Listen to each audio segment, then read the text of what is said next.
ಜನರ ಮರ್ಡರ್ 15 ನಿಮಿಷದಲ್ಲಿ 15ರಿಂದ 20 ಜನ ಕೂಡಿ ಮಾಡಿದದು ಭಯಂಕರ ಹತ್ಯಾಕಾಂಡ್.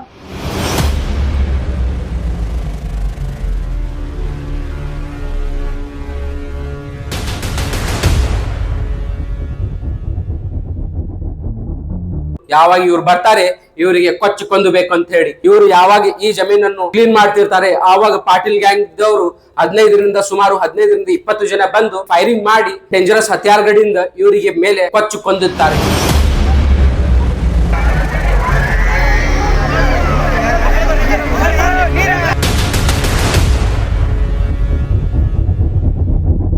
ಆ 6 ಜನ ದುರ್ದೈವಿಗಳು ಯಾರು, ಕೊಲೆಯಾದವರಿಗೆ ಮತ್ತು ಕೊಲೆ ಮಾಡಿದವರಿಗೆ ಏನು ಸಂಬಂಧ, 15 ವರ್ಷಗಳ ಹಿಂದೆ ಏನಾಗಿತ್ತು, ದೊಡ್ಡ ನರಮೇಧಕ್ಕೆ ಏನು ಕಾರಣ, ಯಾವ ತರ ನಮ್ಮ ಪೊಲೀಸ್ ಡಿಪಾರ್ಟ್ಮೆಂಟ್ ಅವರು ಅವರಿಗೆ ಹಿಡಿದಿದ್ದಾರೆ, ಅದನ್ನು ಕೂಡ ಈ ವಿಡಿಯೋದಲ್ಲಿ ಕಂಪ್ಲೀಟ್ ಆಗಿ ನೋಡೋಣ. ಸ್ವಾಗತ ವೀಕ್ಷಕರೇ, ನೀವು ನೋಡ್ತಾ ಇದ್ದೀರಿ ಇನ್ಸಾಫ್ 360 ನ್ಯೂಸ್. ನಾನು ಸಾಜಿದ್ ನಾಮದಾರ್, ಇದು ನಿಮ್ಮ ಇನ್ಸಾಫ್ 360 ನ್ಯೂಸ್. ಸ್ನೇಹಿತರೆ, ಶುಕ್ರವಾರ ದಿವಸ 29 ಮೇರಂದು ನಿರಾಳೆ ಕುಟುಂಬದವರು 5 ಜನ ಸೇರಿದಂತೆ ಬರೋಬ್ಬರಿ 6 ಜನ ಆ ದಿವಸ ಮೃತಪಟ್ಟಿದ್ದಾರೆ. ಭೀಕರ ಹೊಡೆದು ಯಾವ ತರ ಹತ್ಯೆ ಕೊಲೆ ಆಯ್ತು ನೀವು ಆಲ್ರೆಡಿ ನೋಡಿದ್ದೀರಿ. ಅದು ಈ ಹತ್ಯಾಕಾಂಡದ ದ್ವೇಷದ ಹಿಂದೆ ಏನೇನಿದೆ ಇದರ ಬಗ್ಗೆ ನಾವು ನೋಡೋಣ. ಈ ಕುಟುಂಬದಲ್ಲಿ ದುಂಡಪ್ಪ ರೇವಣ್ ಸಿದ್ದಪ್ಪ ನಿರಾಳೆ ಇವರು ಕುಟುಂಬದ ಹಿರಿಯರು, ವಯಸ್ಸು 65 ವರ್ಷ. ಇವರು ಸಹೋದರರಾದ ಶಿವಪುತ್ರ ರೇವಣ್ ಸಿದ್ದಪ್ಪ ನಿರಾಳೆ, ಇವರು ದುಂಡಪ್ಪ ಅವರ ಸಹೋದರರು, ಇವರ ವಯಸ್ಸು 58. ಅದೇ ತರ ಚಂದ್ರಕಾಂತ್ ಅಲಿಯಾಸ್ ಚಂದೂರ್ ನಿರಾಳೆ ಇವರು ಮತ್ತೊಬ್ಬರ ಸಹೋದರರು, ಇವ್ರದ್ದು ವಯಸ್ಸು 55 ವರ್ಷ. ಇನ್ನೊಬ್ಬರು ರಾಹುಲ್ ನಿರಾಳೆ, ಇವರು ಶಿವಪುತ್ರ ನಿರಾಳೆ ಅವರ ಹಿರಿಯ ಮಗ, ವಯಸ್ಸು 25 ವರ್ಷ. ಅದೇ ತರ ಸಮರ್ಥ್ ನಿರಾಳೆ ಶಿವಪುತ್ರ ಅವರ ಕಿರಿಯ ಮಗ, ವಯಸ್ಸು 23. ಇನ್ನು ಇವರ ಜೊತೆಗೆ ಇವರ ನಂಬಿಕೆ ಶಬ್ದ ಬೆಂಬಲಿಗ ಹಾಗೂ ಕಾರ್ಮಿಕನಾಗಿದ್ದ ಶಬ್ಬೀರ್ ಬಾಬು ಸಾಬ್ ಅತ್ತಾರ್ 45 ವರ್ಷ ಎಂಬುವರನ್ನು ಕೂಡ ದುಷ್ಕರ್ಮಿಗಳು ಬೆಳೆದೇ ಕೊಲೆ ಮಾಡಿದ್ದಾರೆ. ಇಷ್ಟೇ ಅಲ್ಲ, ಈ ಭೀಕರ ದಾಳಿಯಲ್ಲಿ ನಿರಾಳೆ ಕುಟುಂಬದ ಅರವಿಂದ್ ಕಡ್ಗಿ ಹಾಗೂ ಜೆಸಿಬಿ ಚಾಲಕ ಸಂದೀಪ್ ಮಾನೆ ಎಂಬುವರಿಗೆ ಗಂಭೀರ ಗಾಯಗಳಿದ್ದವು. ಸದ್ಯ ಅವರಿಬ್ಬರಿಗೂ ವಿಜಯಪುರ ಜಿಲ್ಲೆಯ ಒಂದು ಖಾಸಗಿ ಆಸ್ಪತ್ರೆಯಲ್ಲಿ ದಾಖಲಿಸಿ ಅವರ ಚಿಕಿತ್ಸೆ ನಡೆಸ್ತಾ ಇದೆ. ಸ್ನೇಹಿತರೆ, ವಿಜಯಪುರ ಜಿಲ್ಲೆ ಅಂದರೆ ಕ್ಷಣಕ್ಕೆ ನೆನಪಾಗುವುದೇ ಇಲ್ಲಿನ ಐತಿಹಾಸಿಕ ಗೋಲ್ ಗುಂಬಜ್. ಆದರೆ ಇದು ಎಷ್ಟು ನಾವು ನೋಡ್ತಾ ಇದ್ದೀವಿ, ಅದೇ ತರ ಒಂದು ಡಾರ್ಕ್ ಆಗಿ ಭಯಾನಕವಾಗಿ ಕೂಡ ವಿಜಯಪುರ ಅಂದರೆ ಭೀಮಾ ತೀರನು ನಮ್ಗೆ ನೆನಪಾಗುತ್ತದೆ. ಇಲ್ಲಿನ ಕೃಷಿ ಭೂಮಿ ವ್ಯಾಜ್ಯಗಳು ದಶಕಗಳಿಂದಲೂ ನೂರಾರು ಜೀವಗಳನ್ನು ಬಲಿ ಪಡೆದಿವೆ. ಈಗ ನಡೆದಿರುವ ಈ ಭೀಕರ 6 ಜನ ಕೊಲೆಗಳ ಬರೋಬ್ಬರಿ 15 ವರ್ಷಗಳ ಹಳೆಯ ಫ್ಲಾಶ್ ಬ್ಯಾಕ್ ಇದೆ. ಕಥೆ ಶುರು ಆಗುವುದು 2015ರಂದು. ಸ್ನೇಹಿತರೆ, 2015 ಆಸುಪಾಸ್ನಲ್ಲಿ ಗೋವಿಂದಪುರ ಗ್ರಾಮದ ನಿವಾಸಿಯಾದ ಈ ಭಾಗದ ಪ್ರಭಾವಿ ವ್ಯಕ್ತಿ ಕಲ್ಲನ್ ಗೌಡ ಪಾಟೀಲ್ ಅವ್ರ ಮಗ ಶಿವಾನಂದ್ ತಳವಾರ್. ಇವರು ಏನ್ ಮಾಡ್ತಾರೆ ಅಂದ್ರೆ, ಶಿವಾನಂದ್ ತಳವಾರ್ ಅವರು ಇವರು ಒಂದು ಗ್ರಾಮದ ತೇಲಿ ಮನೆತನದ ಹುಡುಗಿಯವರನ್ನು ಕಿಡ್ನಾಪ್ ಮಾಡಿದಂತೆ ಇವರು ಕಿಡ್ನಾಪ್ ಮಾಡಿ ಮದುವೆ ಆಗ್ತಾರೆ. ಅದೇ ತರ ಸ್ನೇಹಿತರೆ, ಇವರು ಕುಟುಂಬ ಶಿವಾನಂದ್ ಅವರಿಗೆ ತೇಲಿ ಕುಟುಂಬ ಏನ್ ಮಾಡುತ್ತೆ, ಭೀಕರವಾಗಿ ಇವರಿಗೆ ಹತ್ಯೆ ಮಾಡ್ತಾರೆ. ಸ್ನೇಹಿತರೆ, ಈ ಹತ್ಯೆ ಪ್ರಕರಣ ಸಂಬಂಧಪಟ್ಟದ ತೇಲಿ ಕುಟುಂಬದವರು ಹಲವು ವರ್ಷಗಳ ಕಾಲ ಜೈಲು ಶಿಕ್ಷೆಯನ್ನು ಕೂಡ ಅನುಭವಿಸಿದ್ರು. ಜೈಲು ಶಿಕ್ಷೆ ಆದ ಮೇಲೆ ತೇಲಿ ಪರಿವಾರ ಅಲ್ಲಿ ಇರಾಕೆ ಆಗಿರಲಿಲ್ಲ. ಅವರಿಗೆ ಇರಾಕ್ ಆಗ್ಲಿಲ್ಲ ಕಾರಣ ಅವರು ಬೇರೆ ಕಡೆ ಪಯಣ ಮಾಡ್ತಾರೆ. ಇದ್ರ ಸ್ನೇಹಿತರೆ, ಅವರು ಬೇರೆ ಕಡೆ ಹೋದ್ಮೇಲೆ ಇವರು ಜಮೀನು 15ರಿಂದ 25 ಎಕರೆ ಹೊಲ ಹಾಗೆ ಉಳುಮೆ ಬೀಳುತ್ತದೆ. ಅದಕ್ಕೆ ಯಾರು ಪಾಲುಗಾರರು ಇರಲ್ಲ. 15 ವರ್ಷಗಳ ಕಾಲ ಸುಮಾರು ಈ ಕಾಲ ಹೋಗುತ್ತದೆ. ಇದು ಆದ ನಂತರ ಈ ವಿವಾದಿತ ಜಮೀನನ್ನು ಖರೀದಿ ಮಾಡಲು ನಿರಾಳೆ ಪರಿವಾರ ಮುಂದಾಗುತ್ತದೆ. ಪಾಟೀಲ್ರು ಇವರಿಗೆ ಎಚ್ಚರಿಕೆಯನ್ನು ಕೊಡ್ತಾರೆ, ನೀವು ಈ ಜಮೀನನ್ನು ಖರೀದಿ ಮಾಡಬೇಡಿ ಅಂತ ಹೇಳಿ. ಆದರೆ ಇವರು ಮುಂದಾಗಿ ಖರೀದಿ ಮಾಡ್ತಾರೆ ಮತ್ತು ಖರೀದಿ ಮಾಡದೆ ಈ ಜಮೀನನ್ನು ಸ್ವಚ್ಛ ಮಾಡಲು ಸ್ಟಾರ್ಟ್ ಮಾಡ್ತಾರೆ. ಕತೆಗೆ ಅಸಲಿ ಟ್ವಿಸ್ಟ್ ಸಿಗೋದೇ ಇಲ್ಲಿ.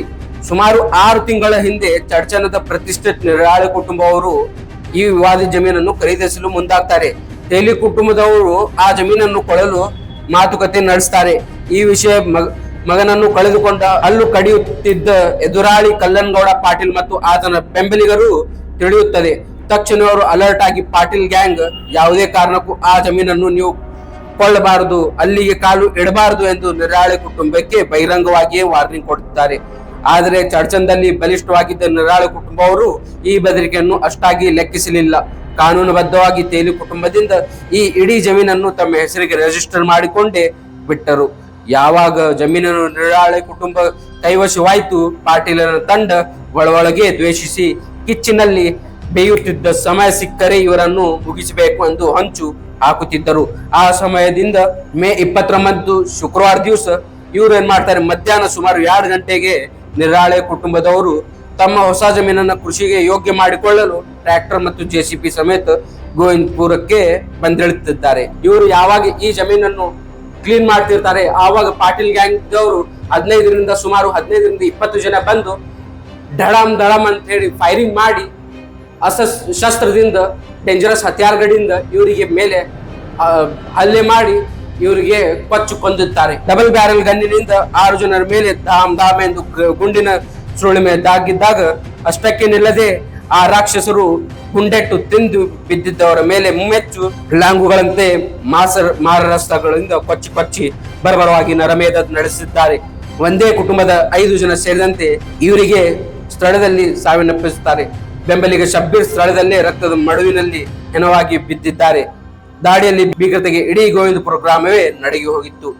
ಈ ಭೀಕರ ಹತ್ಯಾಕಾಂಡದ ಸುದ್ದಿ ತಿಳಿಯುವಂತೆ ಹಿರಿಯ ಪೊಲೀಸ್ ಅಧಿಕಾರಿಗಳು ವಿಜ್ಞಾನ ಸೋಕೋ ಮತ್ತು ಫಿಂಗರ್ ಪ್ರಿಂಟ್ ಟೀಮ್ ಜೊತೆ ಸ್ಪಾಟ್ಗೆ ಧಾವಿಸಿ ಸಾಕ್ಷ್ಯಗಳನ್ನು ಕಲೆ ಹಾಕಿದ್ದಾರೆ. ಇನ್ನು ಮರುದಿನ ಅಂದರೆ ಶನಿವಾರದೊಂದಿಗೆ ಇಡೀ ಗೋವಿಂದಪುರ ಗ್ರಾಮದಲ್ಲಿ ಹರ ಹರ ಮಹಾದೇವ್ ಅನ್ನೋ ತರ ಅತ್ಯಂತ ಉಗ್ದೀನ ವಾತಾವರಣ ನಿರ್ಮಾಣವಾಗಿತ್ತು. ಯಾವುದೇ ಅಹಿತಕರ ಘಟನೆ ನಡೆಯಬಾರದಂತೇಳಿ ಭದ್ರತೆಗಾಗಿ 3DR ಮತ್ತು 4 KSRB ತಂಡಗಳನ್ನು ನಿಯೋಜಿಸಿ ಇಡೀ ಗ್ರಾಮವನ್ನು ಪೊಲೀಸ್ ಚಾವಣಿ ಮಾಡಲಾಗಿತ್ತು. ಸ್ನೇಹಿತರೆ, ಬಿಗಿ ಪೊಲೀಸ್ ಬಂದೋಬಸ್ತ್ ನಡುವೆ ಮೃತಕರ ಅಂತಿಮ ಕ್ರಿಯೆ ಕೂಡ ಮಾಡಲಾಯಿತು. ಮೃತಕರ 6 ಜನದಲ್ಲಿ ನಿರಾಳೆ ಕುಟುಂಬದ 5 ಜನರನ್ನು ಹಿಂದೂ ಸಂಪ್ರದಾಯದಂತೆ ದಹನ ಮೂಲಕ ನಡೆದರು. ಮುಸ್ಲಿಂ ಸಮುದಾಯಕ್ಕೆ ಸೇರಿದ ಶಬ್ಬೀರ್ ಅತ್ತಾರ್ ಅವರನ್ನು ಇಸ್ಲಾಂ ಸಂಪ್ರದಾಯದಂತೆ ಸಮಾಧಿ ಮಾಡಲಾಯಿತು. ಹಿಂದೆ ಹಿರಿಯ ಪೊಲೀಸ್ ಅಧಿಕಾರಿ ಆಲೋಕ್ ಕುಮಾರ್ ಅವರು ಉತ್ತರ ವಲಯದ IGP ಆಗಿದ್ದಾಗ ಭೀಮಾ ತೀರದ ಇಂಥ ಫ್ಯಾಕ್ಷನ್ ದ್ವೇಷ ಬ್ರೇಕ್ ಹಾಕಲು 2 ಕುಟುಂಬಗಳನ್ನು ಒಂದುಗೂಡಿಸುವ ದೊಡ್ಡ ಪ್ರಯತ್ನ ಮಾಡಿದ್ದರು.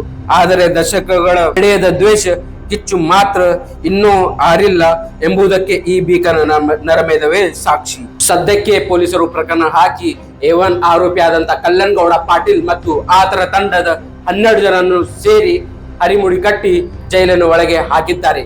ಅದೇ ತರ ಇವರು ಕಾನೂನನ್ನು ಯಾವ ತರ ಕೈಗೆತ್ತಿಕೊಂಡು ಈ ಪ್ರಕರಣವನ್ನು ಈ ಹತ್ಯಾಕಾಂಡವನ್ನು ನಡೆಸಿದ್ದಾರೆ, ಅವರಿಗೆ ಕಠಿಣದಿಂದ ಕಠಿಣ ಶಿಕ್ಷೆ ಆಗಲೇಬೇಕು. ಇಷ್ಟ ದಿವಸ ಶಾಂತದಿಂದ ಇದ್ದ ಭೀಮಾ ತೀರ ಮತ್ತೆ ರಕ್ತದ ಚರಿತ್ರೆ ಆದಂತೆ ರಕ್ತ ಸಿಕ್ತ ಮಾಡ್ತಾ ಇದ್ದಾರೆ.